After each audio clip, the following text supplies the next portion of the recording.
Welcome to Bhavitha Santosh economy app. ఈ app ద్వారా రాబోయే గ్రూప్ 1 to 3 నోటిఫికేషన్స్కి గాను ఎకానమీ లైవ్ క్లాసెస్ కండక్ట్ చేయడం జరుగుతుంది. ఎవరైతే ఎకానమీలో టాప్ స్కోర్ సాధించాలి అనుకుంటున్నారో ఖచ్చితంగా భవిత సంతోష్ ఎకానమీ యాప్ని పర్చేస్ చేసేయండి. యాప్ ప్రైస్ వచ్చి 7,500 అండ్ ఇందులో టెస్ట్ సిరీస్ కూడా అవైలబుల్గా ఉన్నాయి 5 note 1 రూపీస్కి. కాబట్టి ఖచ్చితంగా పర్చేస్ చేసేయండి.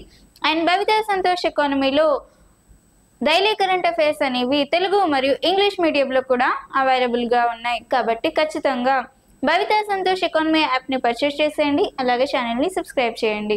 అండ్ ఈరోజు డైలీ కరెంట్ అఫైర్స్లో భాగంగా కొన్ని టాపిక్స్ని మనం మాట్లాడుకుందాం. అందులో Dhoni inducted into ICC hall of fame. మరి ఐసీసీ హాల్ ఆఫ్ ఫేమ్కి సంబంధించి కొంత సమాచారం.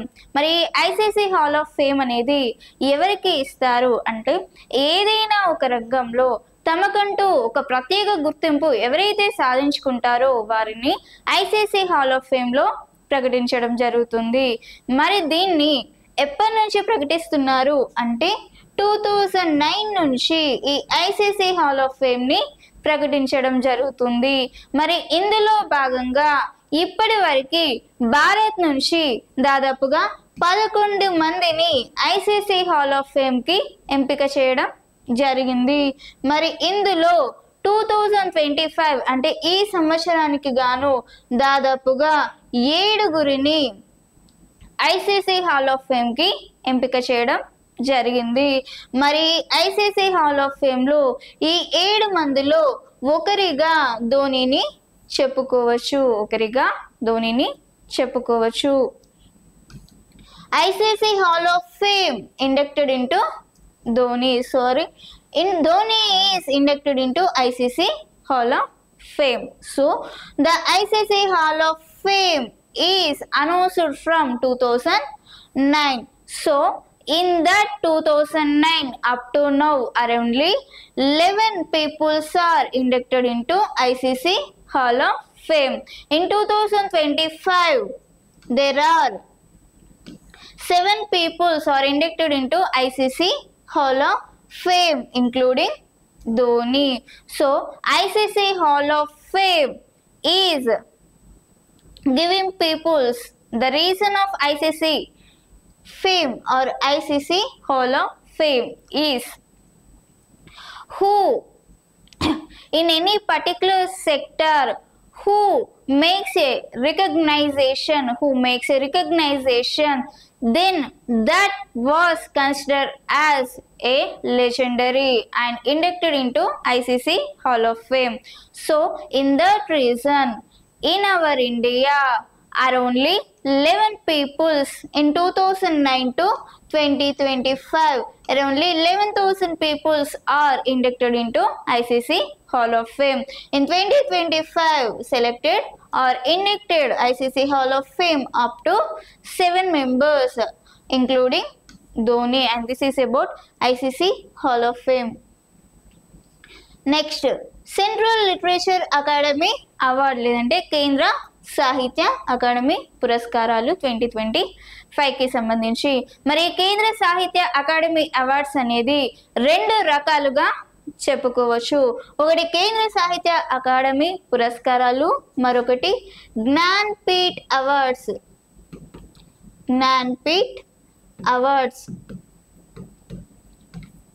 మరి కేంద్ర సాహిత్య అకాడమీ అవార్డ్స్ అనేవి 1954లో ప్రారంభించడం జరిగింది. కానీ ఎప్పటి నుంచి ప్రారంభించారు అంటే ప్రకటించారు అంటే 1955 నుంచి ప్రకటించడం జరిగింది. 1954లో ప్రారంభించారు, అలాగే 1955లో ప్రకటించడం జరిగింది. అలాగే జ్ఞాన్పీఠ్ అవార్డ్స్ అనేది 1961లో ప్రారంభించడం జరిగింది. అలాగే 1966 నుంచి ప్రకటించడం జరిగింది. మరి దీన్ని ఈ కేంద్ర సాహిత్య అకాడమీ పురస్కారాలని పురాతన పురస్కారాలుగా పిలుస్తారు. జ్ఞాన్పీఠ్ పురస్కారాలని ప్రతిష్టాత్మక పురస్కారాలుగా పిలుస్తారు. మరి దీనికి సంబంధించి ఈ కేంద్ర సాహిత్య అకాడమీ పురస్కారాల్లో డిఫరెంట్ కేటగిరీస్కి సంబంధించి అవార్డ్స్ని ఇవ్వడం జరిగింది. మరి దానిలో మన తెలుగు వాళ్ళకి సంబంధించిన సమాచారంలో మరి దీంట్లో కేంద్ర సాహిత్య అకాడమీలో బాల సాహిత్య పురస్కారంలో అవార్డు లభించింది. ఎవరికి అంటే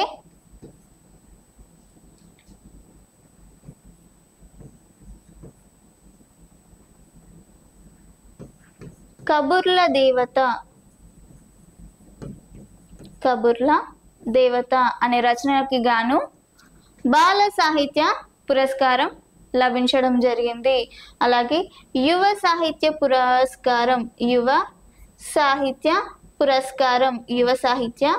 పురస్కారం అనేది ఏ రచనకు వచ్చింది అంటే మే Raavan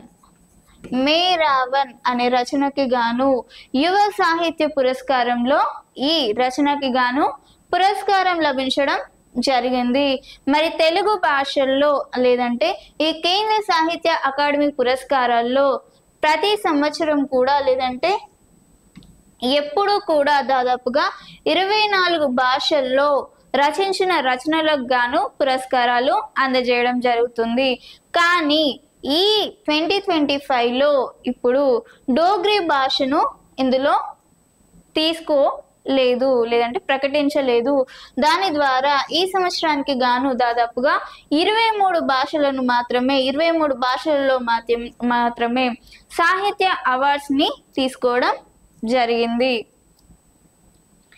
and Central Literature Academy Awards 2025 and Central Literary Academy Awards are 2 types. So first one is Central Literary Academy Award and second one is Gnanpith Awards.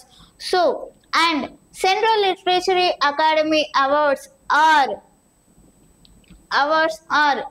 started on 1954, started or established on 1954 and announced from 1955 and this is called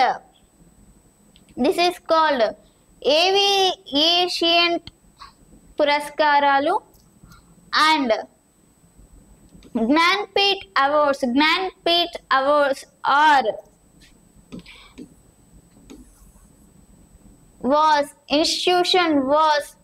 Gnanpith Awards institution was in 1961 and it is announced from 1966. It was estimates or institution of Gnanpith Awards are 1961 and it is announced from 1966.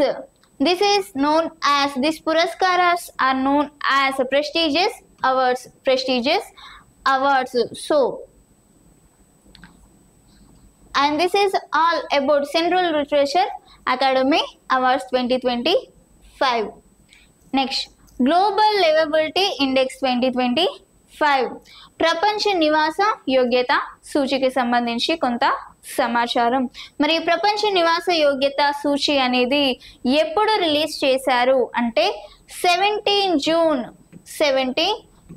2025న ఈ ప్రపంచ నివాస యోగ్యత సూచికి సంబంధించిన రిపోర్ట్ని release చేయడం జరిగింది. మరి ఏ సంస్థ అనేది ఈ రిపోర్ట్ని రిలీజ్ చేసింది అంటే ఇన్స్టిట్యూట్ ఆఫ్ ఇంటెలిజెన్స్ యూనిట్ అనే ఈ సంస్థ ఈ రిపోర్ట్ని రిలీజ్ చేయడం జరిగింది 17 జూన్ 2025. మరి ఈ రిపోర్ట్ ప్రకారం ప్రపంచంలో అత్యంత నివాస యోగ్యత సూచి లేదంటే అత్యంత నివాస యోగ్యత సిటీగా ఉన్న నగరంగా ఏ నగరాన్ని గుర్తించింది అంటే కోపెన్హాగ్.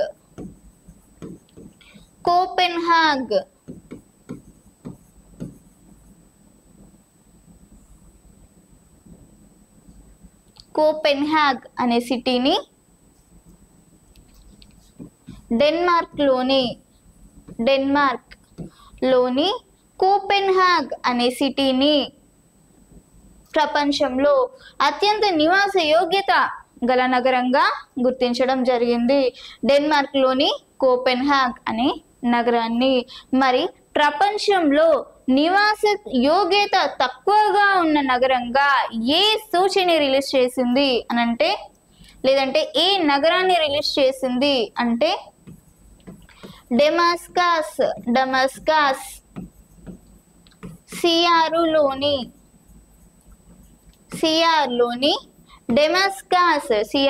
డెమాస్కస్ అనే నగరాన్ని ప్రపంచంలోనే నివాస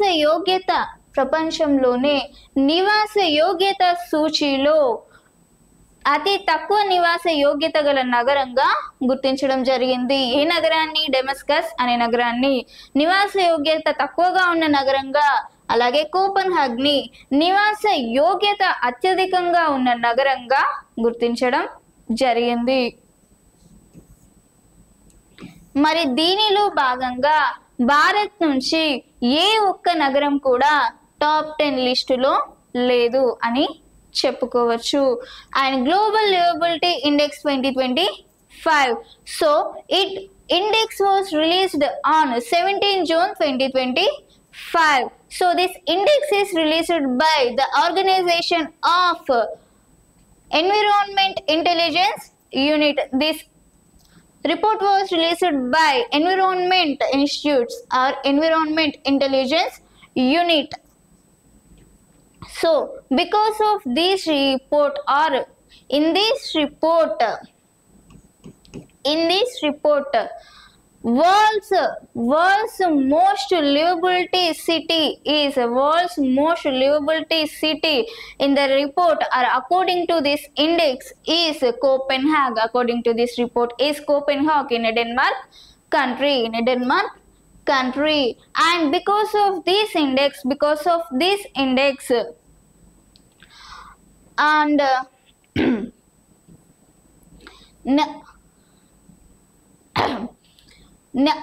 world's non-livability or global non-livability city is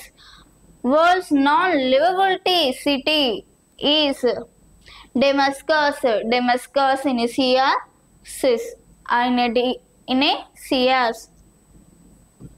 World's most non-livability city as Damascus according to this index. So in a top 10 list from India, no city was there in top 10 in a global livability index 2025. And this is about global livability index 2025. Next, massive volcanic eruption in Indonesia. మరి ఇండోనేషియాలో భారీ అగ్నిపర్వత విస్ఫోటనంకి సంబంధించి కొంత సమాచారం. మరి ఇండోనేషియాలో ఈ అగ్నిపర్వతం ఏదైతే ఉందో అది తూర్పు ఇండోనేషియాలోని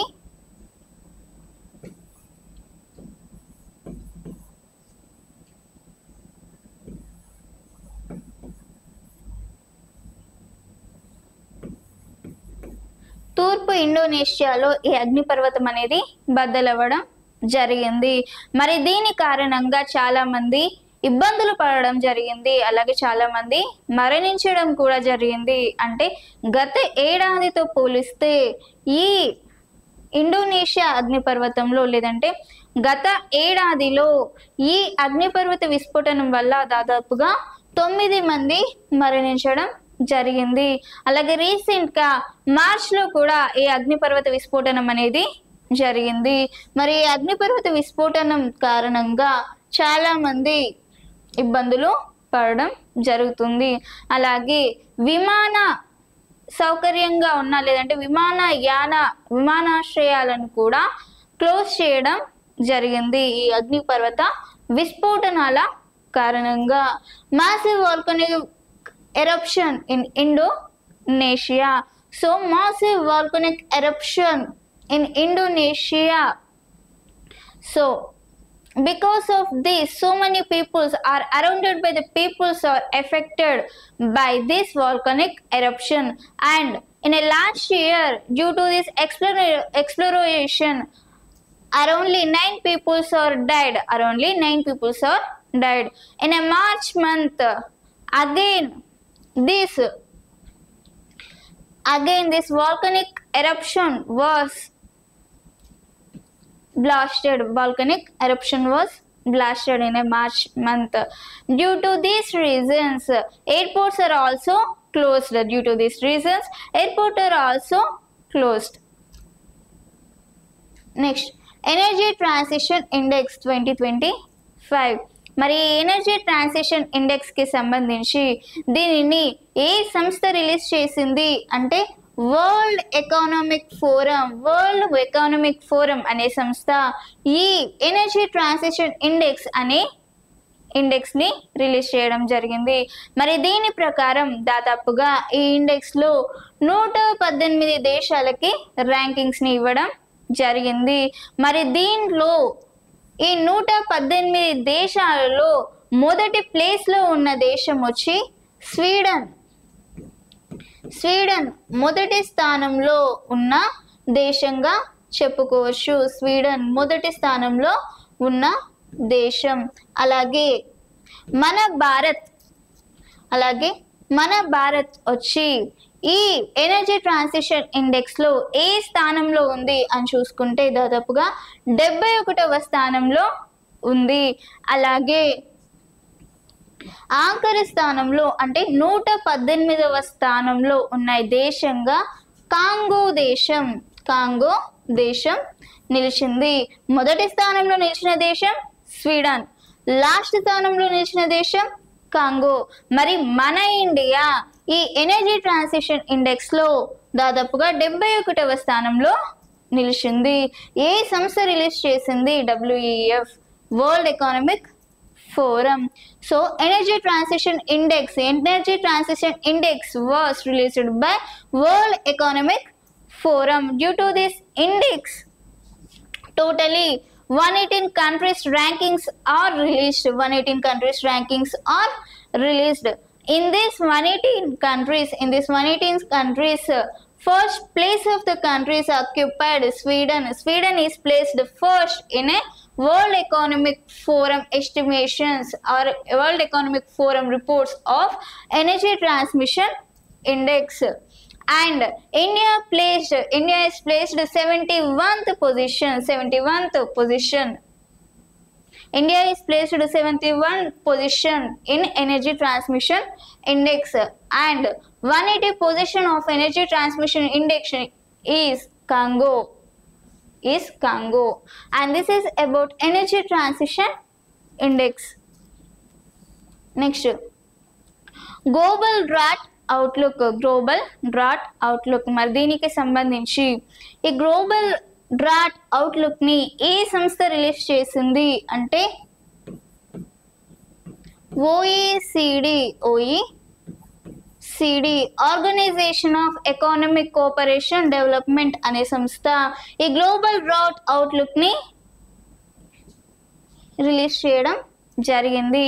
మరి దీని ప్రకారం ఈ రిలీజ్ లేదంటే ఈ అవుట్లుక్ ప్రకారం ప్రపంచంలో కరువు తీవ్రత అనేది ఏ విధంగా ఉంది అనే దానికి సంబంధించి అంచనాలను వేయడం కోసం ఏర్పాటు చేయడం జరిగింది.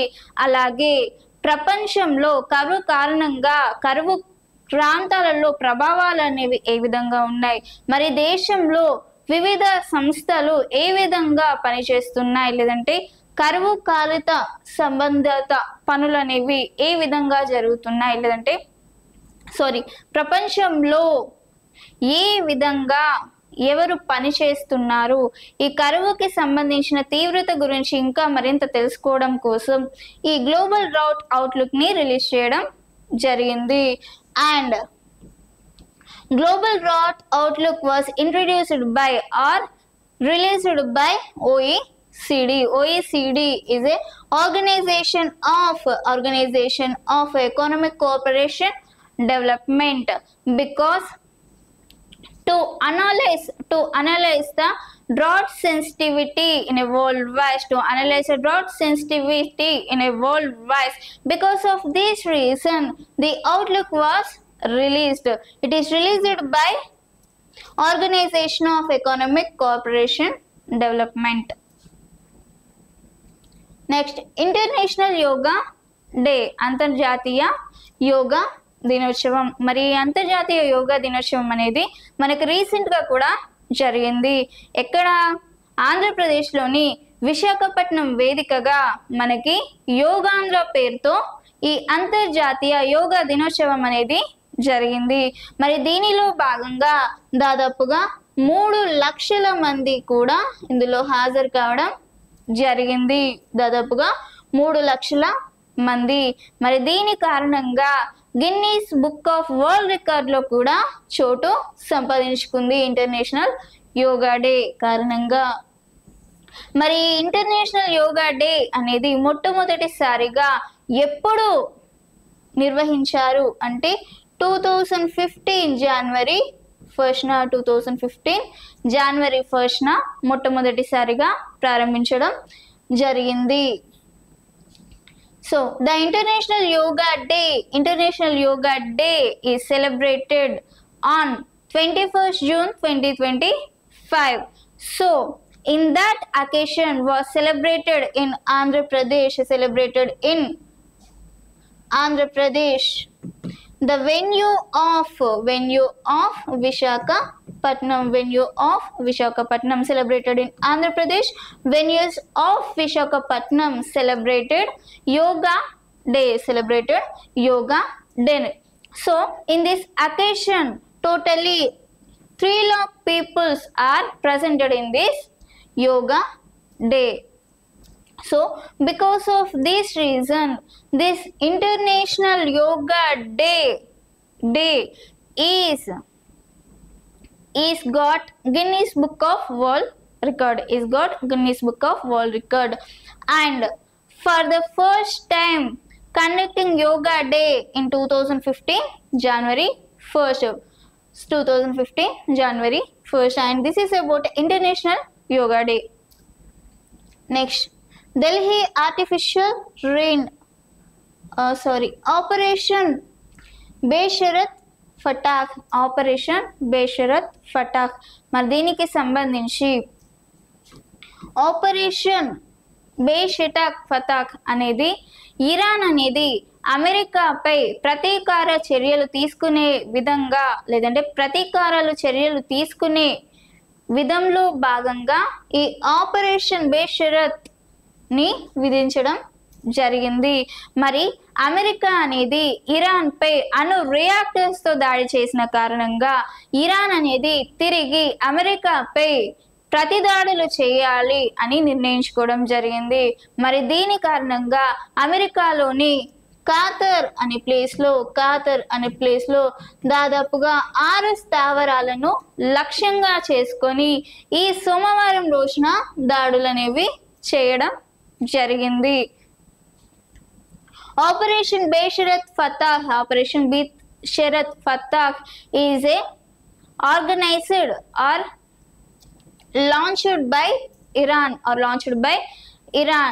This is the operation of revenge purpose on America, because America is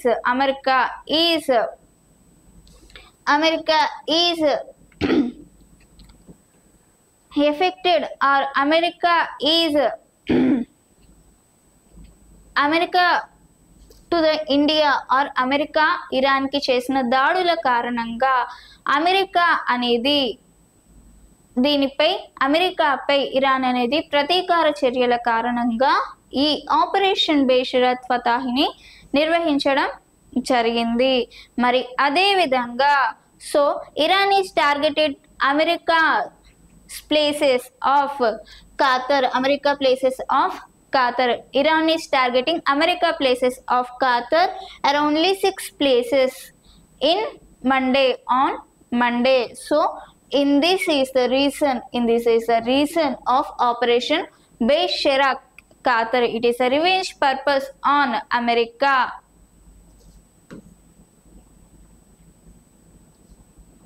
estimates committee, అంచనాల కమిటీ.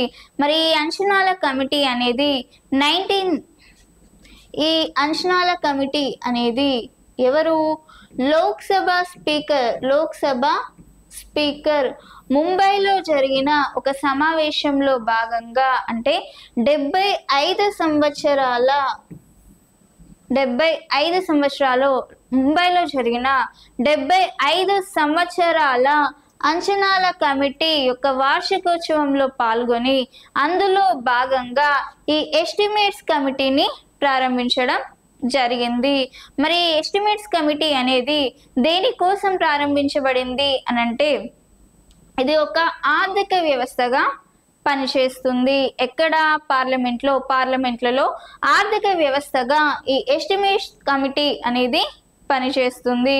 మరి ఎస్టిమేట్స్ కమిటీ అనేది మనకి నిధులు కేటాయించిన దానిలో, అంటే ప్రభుత్వం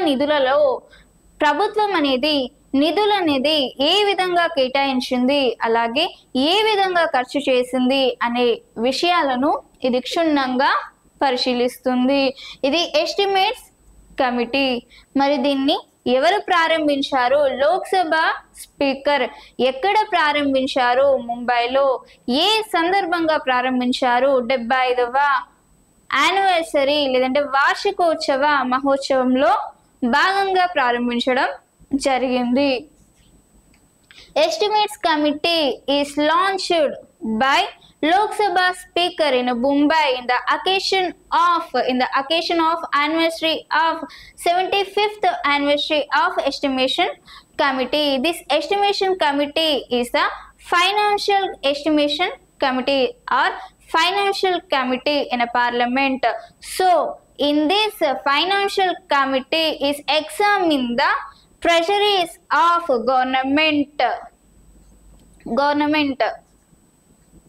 Treasuries of government is examined, and which treasures are amount collected and spent over the treasuries are examined in this estimates committee. Okay. And this is all about today's current affairs. And నా class మీకు నచ్చుంటే ఖచ్చితంగా వీడియోని like చేయండి, వీలైనంత మందికి share చేయండి, and ఖచ్చితంగా ఛానల్ని సబ్స్క్రైబ్ చేయండి. Thank you.